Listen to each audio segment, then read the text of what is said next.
हमारे यूनिवर्स में एक एस्टिमेट के मुताबिक 2 ट्रिलियन से भी ज्यादा स्टार्स, गैलेक्सीज और प्लैनेट्स मौजूद हैं। 13.5 बिलियन साल पहले एक बहुत बड़ा बिग बैंग हुआ था, जिसकी वजह से ये स्टार्स, गैलेक्सीज और प्लैनेट्स अपने वजूद में आए थे। इन 2 ट्रिलियन गैलेक्सीज में से ये है मिल्की वे गैलेक्सी, और इसी मिल्की वे गैलेक्सी में ये है हमारा अर्थ, जिसे जमीन भी कहा जाता है। आज से 4.5 बिलियन साल पहले अपने एग्जिस्टेंस में आया था, और तब से लेकर अब तक कई तरह के क्रिएचर्स इस दुनिया में आए और एक्सटिंक्ट हो गए। उन क्रिएचर्स में से अगर किसी का नाम सबसे टॉप पर आता है तो वो है डायनासोर्स। एक वक्त ऐसा भी था जब जमीन पर सिर्फ और सिर्फ डायनासोर्स का राज था, लेकिन फिर 65 मिलियन साल पहले एक बहुत बड़ा एस्टेरॉयड जमीन पर आ गिरा, जिससे होने वाली तबाही इतनी भयानक थी जिसने दुनिया से डायनासोर्स का नामो निशान तक मिटा दिया। साल गुजरते गए और फिर सदियां, फिर जमीन पर हम इंसानों का दौर आया। इंसान ने वक्त गुजरने के साथ साथ खूब तरक्की की और दुनिया का नक्शा ही बदल कर रख दिया। सफर करने के लिए लग्जरी कार्स, रहने के लिए महलात और बड़ी बड़ी बिल्डिंग्स भी खड़ी की, और यहाँ तक कि इंसान ने आसमान में उड़ने के लिए प्लेन्स तक बना दिए।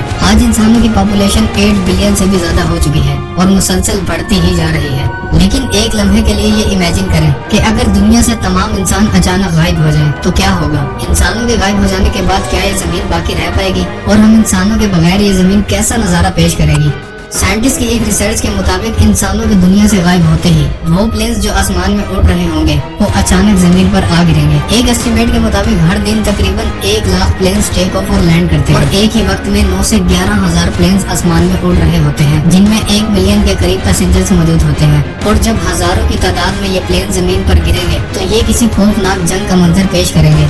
इंसानों के गायब हो जाने के बाद रोड्स बिल्कुल वीरान हो जाएंगे, और रोड्स पर चलने वाली गाड़ियाँ, बसेस, ट्रक्स सब एक दूसरे से टकरा जाएंगे, जिससे शदीद किस्म की तबाही होगी। कुछ ही घंटों बाद पूरी दुनिया में इलेक्ट्रिसिटी बंद हो जाएगी। सिर्फ उन्हीं जगहों पर इलेक्ट्रिसिटी मौजूद होगी जो हाइड्रो इलेक्ट्रिक स्टेशन और सोलर एनर्जी से चलते हैं, क्योंकि हाइड्रो इलेक्ट्रिक स्टेशन को बंद होने में 2 से 3 दिन का वक्त लगता है, और सोलर एनर्जी को मेंटेन करने के लिए इंसानों की जरूरत पड़ती है। इसीलिए चंद ही दिनों में ये भी काम करना बंद कर देंगे, और देखते ही देखते रात के वक्त पूरी दुनिया में अंधेरा छा जाएगा। पूरी दुनिया में अंधेरा होते ही रात के वक्त आसमान में नजर आने वाले सितारे और भी ज्यादा खूबसूरत और रोशन नजर आने लगेंगे।